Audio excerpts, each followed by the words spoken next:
নমস্কার, কেমন আছেন সবাই? আশা করি সবাই ভালো আছেন, সুস্থ আছেন। আমরাও সবাই ভালো আছি। তো এখন বাজে প্রায় সকাল 6টা, আর এখন থেকেই আমি আমার ব্লগটা শুরু করছি। সকালের ফুলটা তোলা হয়ে গেছে, আর এই যে সকাল সকাল বাসনগুলো মেজে নিয়ে চলে এলাম।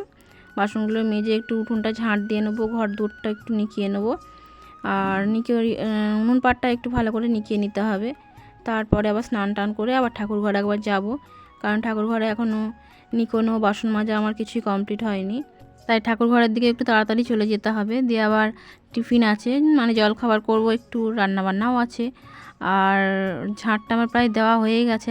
আর আমার ছেলে মোবাইলের এই সামনেটায় দাঁড়িয়ে দাঁড়িয়ে একটু একটু আবঝা আবঝা করছে, যাতে একবার ভিডিওটা হচ্ছে একবার হচ্ছে না। যাই হোক, আমার ঝাঁটটা দেওয়া হয়ে গেছে, আর এদিকে চলে এসেছি উনুন পাড়ে। উনুনের ছাইগুলো সব তুলে নিচ্ছি।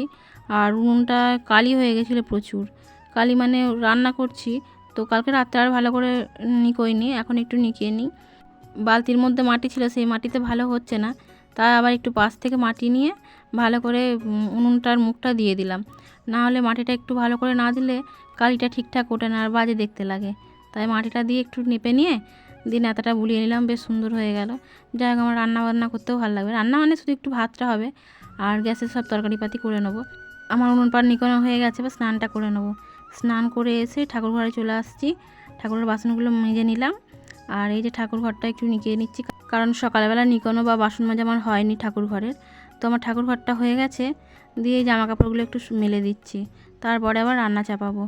আর ওদিকে মুড়ির তরকারি হয়ে গেছে, মুড়ি টুড়ি খেয়ে নিয়েছে ওরা। আজকে রুটি তরকারি করিনি। আর এই যে ভাত চাপিয়ে দিয়েছি, আর এই এক গোছা আমড়া নিয়ে এসছে, আমড়াটা কেটে নেবো, আমড়ার একটু চাটনি করব। আর এই যে মাঠকলমি তো নয়, এখন জলকলমি হয়ে গেছে, মাঠে যা জল, তো জলকলমি বলতে গেলে। তো কলমি শাকগুলো কেটে নিয়েছি, সব আমার কুটনো কাটনা হয়ে গেছে। এবার রান্না করব, ঢ্যাঁড়স দিয়ে আলু দিয়ে তরকারি করব, আমড়ার চাটনি করব।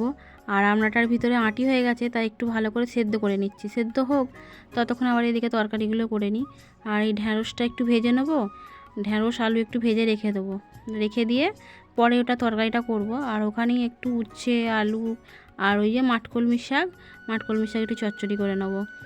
আর উচ্ছে দিয়ে আলু দিয়ে মাঠকলমি শাক দিয়ে চচ্চড়ি, মাছের ঝাল, এইসব হবে আর কি। তো আমার উচ্ছে আলুটা ভালো করে ভেজে নিয়েছিলাম, নিয়ে তাতে কলমি শাকটা দিয়ে দিলাম, দিয়ে আবার একটুখানি সর্ষে বাটা, লঙ্কা, হলুদ গুঁড়ো, নুন দিয়ে একটু নেড়ে চেড়ে নিয়ে ঢাকা দিয়ে দেবো। তাহলে এটা হতে থাকবে, আর ওদিকে আবার আমি কোনো একটা তরকারি বসিয়ে দিতে পারবো। যাই হোক, আর এই শাকটা দিয়ে একটু নেড়ে চেড়ে নিচ্ছি। শাকটা একটু ভাজা ভাজা হয়ে গেলে এবার আমি ঢাকা চাপা দিয়ে দেবো।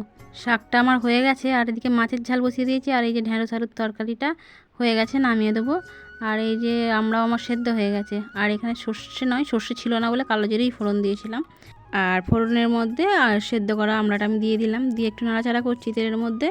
তারপরে ভাবলাম চিনি তো দেবো না, চিনির দরকার নেই, আমার বাতাসা আছে, এই কৌটোটার এক কৌটো বাতাসা আছে, আরও সব চিনকাগোছে হয়ে আছে বাতাসাগুলো। এগুলো আগে শেষ করি বাতাসাগুলো। আর এদিকে মাছের ঝালটা আমার হয়ে গেছে, আর বাতাসা দিয়ে ভালো করে নেড়ে চেড়ে নিচ্ছি।